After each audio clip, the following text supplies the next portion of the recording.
Liebe Zuschauer, willkommen im Lebensforum Wohlstand aus Erfurt.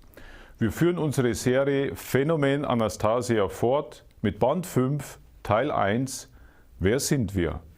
Auf der Suche nach Beweisen für die Realisierbarkeit von Anastasias Visionen stößt Wladimir Maigret auf einen abgelegenen Paradiesgarten, der in ihn seiner Überzeugung festigt, dass der chaotische Kurs der modernen Gesellschaft mit einfachen Mitteln geändert werden kann. Sie erfahren in diesem Band ebenfalls, welche Geschenke Mutter Erde bereithält, wenn sich die Menschen auf die wahren Schätze der Natur besinnen.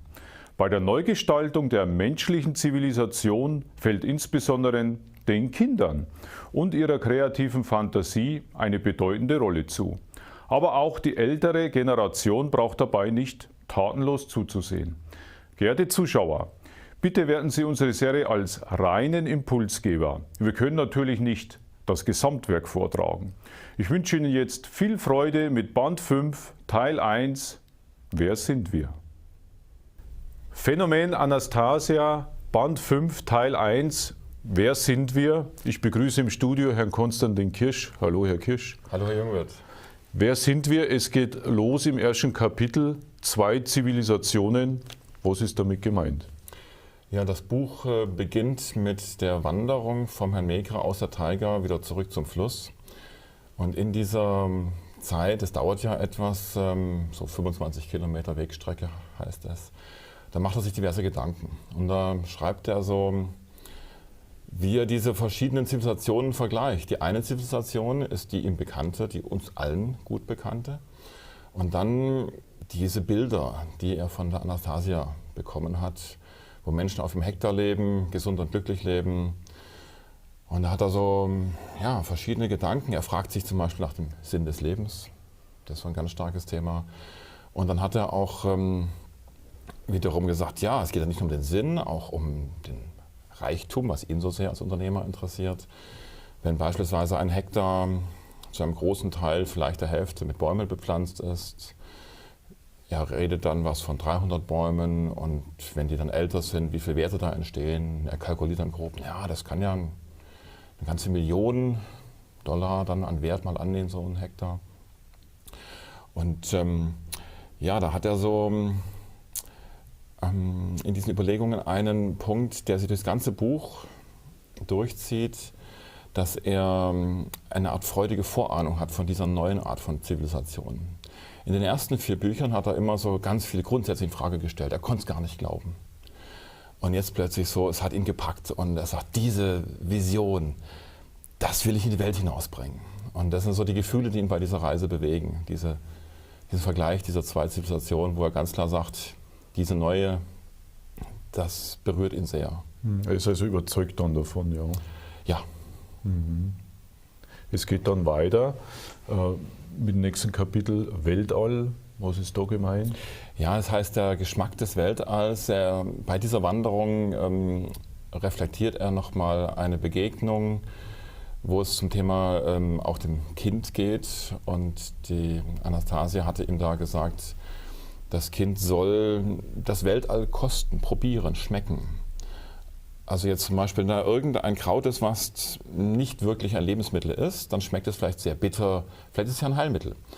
Und sie will dann diesem Kind nicht verbieten, es zu kosten. Und es hat dann nur die Worte quasi im Kopf und versteht über den Verstand, dass man es nicht essen sollte. Sie möchte lieber, dass es direkt schmeckt, weil der Kosmos hat eine große Vielfalt an Geschmäckern. Und das ist so der Wunsch von ihr. Und dann wird da auch noch beschrieben, wie dann die Kindererziehung, in Anführungszeichen Kinder, bei den Tieren stattfindet. Da hat er dann auch eine Beobachtung bei den Wölfen gemacht, wie dann die Wölfin mit den Jungen umgeht. Und so ist für ihn auch da wiederum sein Beispiel, wie die Kindererziehung im direkten Umgang mit den Lebewesen anders ist, als er es gelernt hatte. Er hat wohl viel Worte gehört in der Erziehung und die Anastasia sagt, die Kinder dürfen schmecken, probieren, kosten und eigene Erfahrungen sammeln. Es gibt ja auch genügend Geschichten, wo man ja nachlesen kann, wo Kinder wirklich aufgezogen worden sind von Tieren. Ja. Gibt es auch, ja. Es geht weiter dann, Träume à la Auroville? Ja, der Begriff Auroville ist die Bezeichnung einer Siedlung, einer Stadt in Indien. Er hat in diesem Kapitel angefangen zu schreiben, dass er sich Gedanken gemacht hat, er will sich erkundigen nach Ökodörfern, nach Siedlungen, die schon Aspekte von dem haben, was die Anastasia empfiehlt als zukunftsweisend. Da hat er, ich glaube, knappe 90 Siedlungen weltweit ausfindig gemacht. Und ein besonderes Beispiel nimmt er diese Siedlung Auroville, die auch einen spirituellen Ursprung hat. Und es war mal angestrebt, dass es wohl 50.000 Einwohner haben sollte. Und es sind zu dem Zeitpunkt, als er das Buch geschrieben hatte, deutlich weniger. Also es waren, glaube ich, knapp über 1.000 Bewohner. Auch mit ganz vielen Schwierigkeiten. Und dort hat er für sich herausgefunden, dass der Knackpunkt wohl ist, oder eine der bedeutenden Schwierigkeiten, dass der einzelne Bewohner nicht der juristische Besitzer von seinem Grundstück ist, sondern diese spirituelle Gemeinschaft der Eigentümer vom gesamten Siedlungsbereich ist. Und dann entsteht dabei so ein, naja, wenn es nicht mein Stück Land ist, warum soll ich da investieren? Und das ist so sein Punkt, wo er sagt, es ist wichtig, dass die Bewohner von einem Landsitz auch wirklich in den Urkunden drinstehen mit ihrem Namen, damit eine, in meinen Worten, investitionsfreundliche Stimmung entsteht. Zu sagen, hier will ich gerne Bäume pflanzen, hier mache ich die Erde schön, hier soll der Humus gut werden. Damit der Raum der Liebe eben geschaffen werden kann. Genau, genau. Ja. Das sind dann die Vorboten einer neuen Zivilisation sozusagen. Das ist das nächste Kapitel.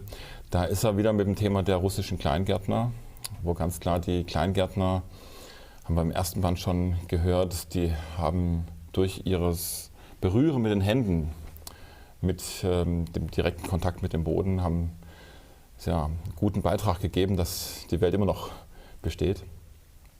Und da gibt es so eine schöne Formulierung, die Kleingärtner sind die Vorboten von dem Guten, was auch nach ihnen kommt. Also ein Kleingärtner wird ja oft verstanden als einer mit einem kleinen Garten, sagt auch der Name. Und wenn man dann einen Hektar hat, dann sind es diverse größere Familienlandsitze oder Gutshöfe. Und die Kleingärtner sind quasi die Vorboten. Und in Russland ist es laut der Statistik so, dass um die 70 bis 90% von Gemüse oder Kartoffeln auf der Fläche der eigenen Gärten angebaut wird.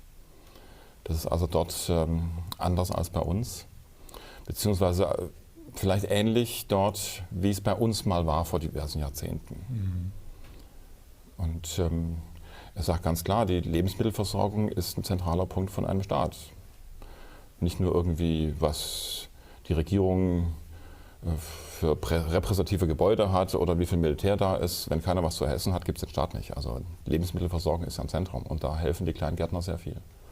Ja gut, wir werden ja wahrscheinlich da auch wieder zurückkommen, wenn die Preise so weiter galoppieren, werden die Leute sich das überlegen, ob sie selber wieder was anpflanzen und dann auch wissen, was sie zu sich nehmen. Das ist auch das Thema der Qualität der Lebensmittel, ganz klar. Es geht dann weiter, er sucht irgendwie nach Beweisen. Nach was für Beweisen sucht er denn, Herr Kirsch? Ja, er sucht nach Beweisen, dass diese neue Zivilisation ein Weg ist, dass es funktionieren kann. Er beschreibt dann auch in Innsbruck eine Konferenz, wo er dort mit diversen Menschen sich unterhält und die ihn eigentlich auch unterstützen da drin. Und es ist auch so, dass er immer mehr zum Thema kommt, es geht auch um ein Verständnis, das innere Verständnis, dass diese Siedlungen dann ein äußerer materieller Ausdruck sind von einem anderen inneren Seinsverständnis, Gottesverständnis. Das ist auch im Prinzip die Ernährung. Ist dann auch, man ernährt sich auch so, wie man die Welt sieht. Also wenn man zum Beispiel nur in Kilokalorien rechnet, hat man eine andere Ernährung, als wenn man in Frische denkt. Und von daher ist diese Erlebnisse, die er in der Taiga erlebt hat, die sein Weltbild ändern, natürlich dann auch einen Einfluss auf die Ernährung und damit dann auch auf die Siedlungsform, auf die ganze Gesellschaft. Nochmal auf die Innsbrucker Versammlung. Ist da was rausgekommen? Wie war hier die Resonanz? Die Resonanz war sehr gut. Ja, er hat da Kontakt mit auch Ärzten gehabt und er ist da sehr unterstützt worden in seinem Ansinnen, diese neue Siedlungsform, diese neue Zivilisation, diese Vision, dieses Leitbild zu verbreiten. Es geht weiter, der unverträgliche Garten. Der Unvergängliche. Ja, der Unvergängliche, Ja. das ist gut. Ja, das ist gut. Was ist da? In Russland, wieder quasi außerhalb der Taiga, hat er dann auch rumgesucht nach Beweisen, zum Beispiel ein Beweis, dass es möglich ist, ohne künstlichen Dünger Lebensmittel anzubauen. Und dann erfährt er von einem jahrhundertealten Garten, dieser Unvergängliche, der immer wieder sich regeneriert, wo große Bäume stehen, auch einen Zedern und Eichen außenrum. Und der ist wohl vor 200 Jahren angelegt worden und ist aber nicht mehr bewohnt. Da gab es dann bei diversen Revolutionen Konflikte, es wurde wohl auch mal der Gutsherr erschossen. Die Enkel, so sagen die Menschen im Dorf, haben da mal gelebt, sind aber weggezogen. Und er stellt sich so die Frage, Mensch, das sind Apfelbäume, die jetzt immer noch reifen, tragen Früchte, vielleicht sogar welche, die sich aus heruntergefallenen Äpfeln selber ausgesät haben, die also immer wieder neu kommen mit wunderbarer Qualität an Früchten. Da fragt er sich, ja, wenn das doch geht, wenn es erlebbar ist, dass diese paradiesische Gärten sich sogar selbst regenerieren können und guten Fruchtertrag bringen, wo sind die Enkel? Warum leben sie dort nicht? Er hat darauf jetzt keine Antwort, aber so eine wichtige Frage. Und das eine ist, dass diese Art von sich selbst regenerierenden Gärten möglich ist, was für ihn eine Frage ist, wo er sagt, da sucht er Beweise. Und andererseits, was ist mit den Menschen, wenn sie doch sowas beleben könnten, warum tun sie es nicht? Und das wiederum hängt am Leitbild, je nachdem, was man innerlich sucht. Er spricht ja auch mit den Menschen im Dorf dort und fragt, warum sind die Häuser so zerfallen. Die haben ja die Steine dann sozusagen missbraucht und haben also wie soll man denn das, ausgeschlachtet sozusagen. Ja, und er hat auch diese interessante Frage, warum denn diese Bewohner des Dorfes nicht so leben, warum sie dann nicht so einen wunderschönen Garten auch selber anlegen und dann sagen sie, viel zu teuer. Und es ist für ihn völlig unlogisch, weil er weiß, so ein Baum kostet nicht viel, wenn man zum Beispiel direkt auch was säen kann. Gut, man muss vielleicht 10, 20 Apfelbäume säen, bis man einen hat, der auch leckere Früchte hat, aber das kostet nicht wirklich viel. Und das ist wirklich eher das Thema der inneren Einstellung, auch ob man sagt, man will so eine Art von Reichtum aufbauen und entstehen lassen. Im Vergleich auch, wenn man bedenkt, eine Familie fährt heute in Urlaub, heutzutage sind 2.000, 3.000 Euro gar nichts im Vergleich, was man da zu Saatgut kriegt. Genau. Ja. Also der größte Faktor beim Anlegen von Gärten ist der Zeitfaktor. Man kann große Bäume kaufen, die sind sehr teuer und wenn man sagt, man sät sie und lässt die Zeit arbeiten, dann hat man eine Urlaubsoase selber geschaffen. Es geht weiter, Anastasias Neues Russland. Ja, das ist ein interessantes Kapitel, das schreibt er, das war erst vorgesehen in dem Buch Schöpfung, also in dem letzten Band reinzunehmen, hat er dann aber doch entschieden, jetzt erst in diesem Band zu veröffentlichen. Da ist so beschrieben die Vision, wie denn Russland mal werden könnte oder werden wird. Diese Bilder sind sehr stark, viele Menschen in Russland glauben schon daran. Und da ist dann so, dass die Häuser, also es ist dann eher so das neue Moskau. Weil für ihn ist erstmal, Russland ist Moskau. Da sind die Fassaden bunt, mehrere Häuser fehlen, das ist also etwas geräumiger und Luft gemacht sozusagen. Genau. Und was ihn sehr überrascht, dass der Fluss, der durch Moskau fließt, ist Moskwa und dass Menschen Schlange stehen, um dort Wasser zu zapfen, um es zu trinken. Das finde ich völlig unglaublich. Und da sagt sie ganz einfach, ein Fluss ist sauber, wenn kein Dreck hineinkommt. Das ist doch ganz einfach. Es sei wohl sogar so umgebaut, dass das Regenwasser von den Straßen nicht mehr in den Fluss fließt, sondern irgendwo gereinigt wird. Und wenn in einen Fluss nur sauberes Wasser reinkommt, kann man das Wasser trinken. Und von daher ist dann da die Beschreibung von einem, ja, mit Duft, mit Blüten, das ist einfach sogar auch in der Stadt eine sehr positive, sehr schöne, lebendige Zukunft gezeichnet. Und ja, bis dahin dann ist die Frage, ja, und wie kommt das? Und dann sagt sie, ja, das war ein Gesetz dann gekommen, dass jede Familie, die das wünscht, 1 Hektar bekommt. Es war wohl zuerst angedacht, dass es die Menschen auch in Anspruch nehmen, die knapp bei Kasse sind, damit sie besser überleben können. Aber es hat sich dann gezeigt, dass 50% derer, die den Hektar genommen haben, Unternehmer waren. Zum Beispiel aus dem Interesse, gesunde Lebensmittel zu haben. Und viele Menschen sind in dieser Vision von Moskau schon aus Moskau weggezogen aufs Land.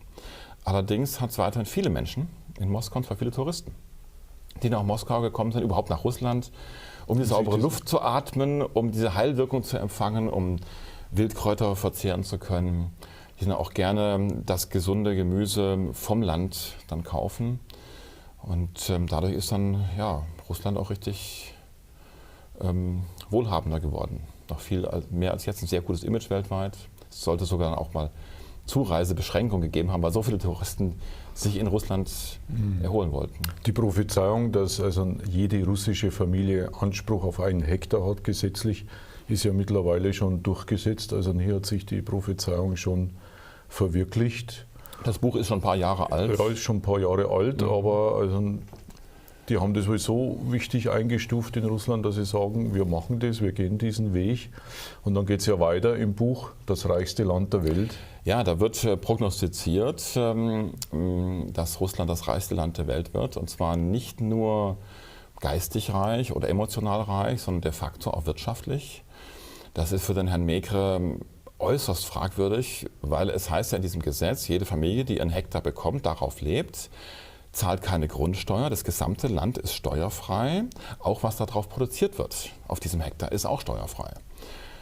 Und dann sagt er, aber wenn es, wie auch immer, die Hälfte, 3/4 der Bewohner von Moskau auf dem Land leben, noch steuerfrei und die gesamten Produkte verkaufen, wie soll dann Russland reich werden? Ja, das Einfache ist, die Touristen kommen, kaufen auch Produkte, tragen so Geld, Devisen ins Land und die Menschen, die diese Landsitze bewirtschaften, die sollen so ganz grob 3 bis 4 Millionen Dollar pro Jahr verdienen, also umgerechnet von der Währung. Und es kommt quasi viel Wert an Zahlungsmitteln. Und die Regierung hatte dann zum Beispiel die Aufgabe, Programme zu entwickeln, wo die Regierung sagt, die fänden sie gut.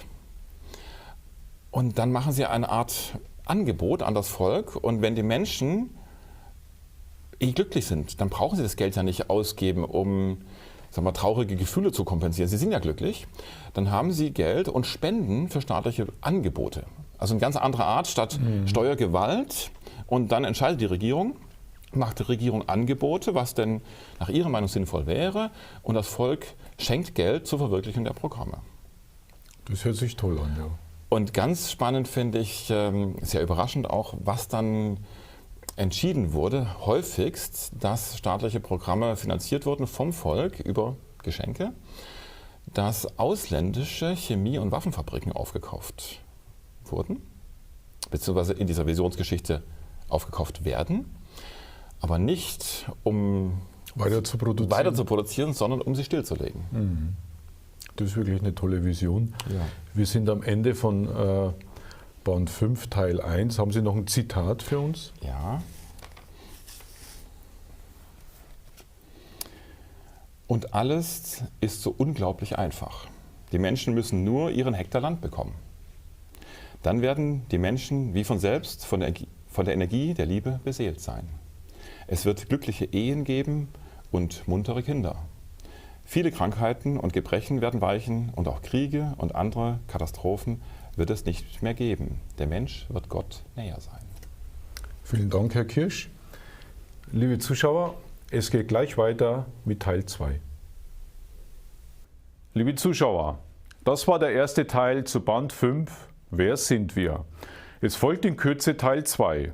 Bis bald und auf Wiedersehen hier im Lebensforum Wohlstand aus Erfurt.